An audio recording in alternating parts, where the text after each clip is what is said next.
This dates back to my initial career days. One of the days, usually I used to travel in a BMTC bus every day, changing in corporation, and I used to meet the same set of people every day. And there are these high school students also along in the bus, and they were always very smiley and beautifully dressed, and always conversing very loudly with each other, lost in their own world. And all the bus people and the onlookers were the mute spectators trying to understand what are they speaking about. They are speaking very loud, but we were not able to understand what they were speaking. Why? Because we were just normal people trying to understand, and we had this hearing capacity, but they were special people who had a very good conversation skills, but using only hands and sounds. They were students of a deaf and dumb school. So today my topic is about ears. Now, with this experience, I started thinking about this, thinking what we do as normal people who are having good sense of good ears for hearing purposes. What do we do with this? Do we take care of our ears? Do we actually thank God that okay, I'm able to listen today, I'm able to hear? So throwing light on this, I have two parts in this section. The first part, I want you people to be aware of how ears operate in our body and how do they toy for us. And the second part, how are we using the ears? So let me start the first part. This is a diagram of the ear, which looks very small from outside. There are three parts here: the outer ear, the middle ear, and the inner ear. The outer ear is the one which we actually see outside, and they are the protectors of the actual ears who are responsible for the hearing what we have. So this is the outer ear. It consists of a canal and it has an eardrum. Now this canal actually grows hair and produces wax just for protecting our inner ears. And this is the middle ear, and this middle ear has a hammer kind of thing which is used to modulate the frequency what we are getting, and it has a liquid. So this is a middle ear on work. So whenever sound comes, this fluid acts as an agent to reduce the noise level, and this is again propagated to the inner ear, the innermost ear. So this, if you can see, whenever you are hearing sound, this happens in our ears. Every time, every second, millions of times this is happening.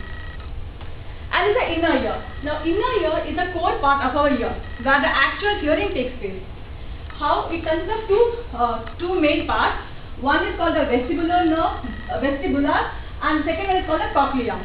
Now vestibular does the balancing act.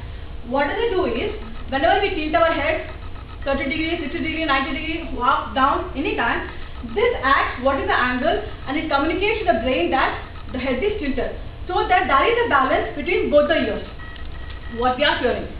And the next is the cochlea. Cochlea is the actual part which does the hearing thing, and all these things are protecting those.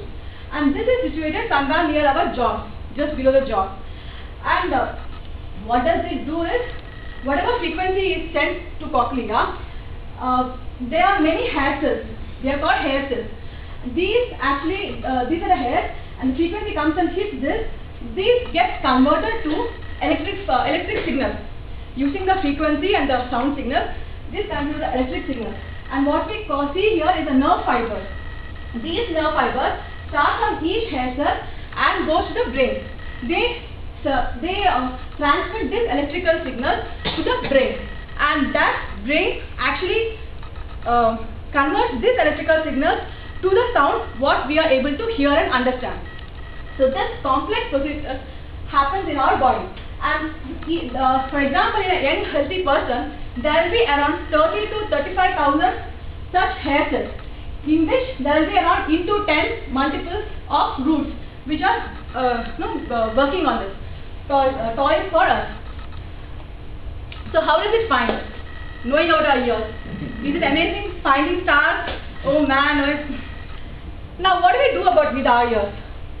Are we happy? Yeah. But okay, now move on. My second part of my speech. Do you recognize all these things? any gadget you find that is a in thing, like we have to buy them. Otherwise, we are missing. We are not out of fashion side. We buy everything. So how does this going to do to our ears? Okay, just give you instances. Has it happened to you that you are sitting on your cube, putting your headphone and working, and somebody comes and taps on the table and says, "I'm here in your cube"? No.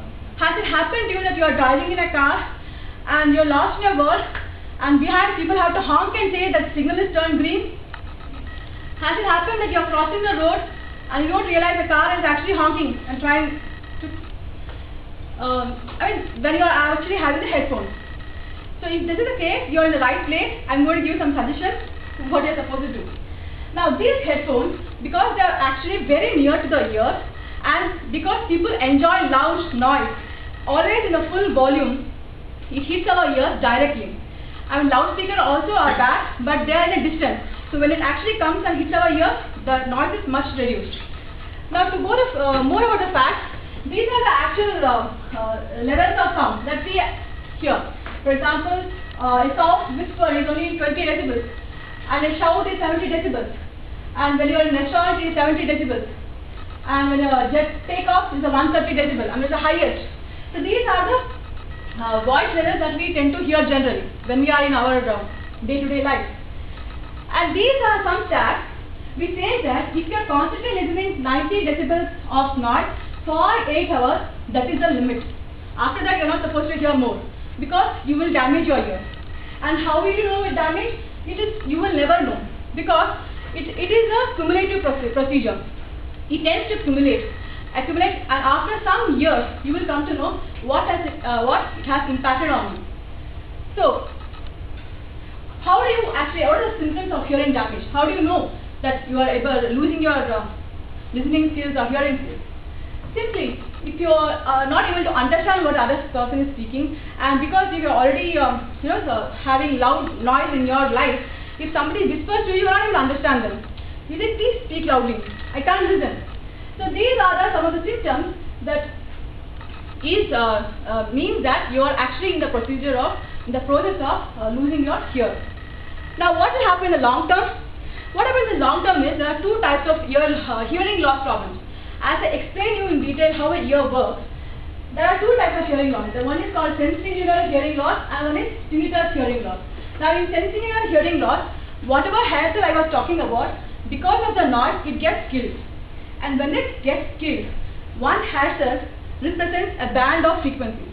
That band of frequencies you will never be able to hear. So those frequencies are no longer heard.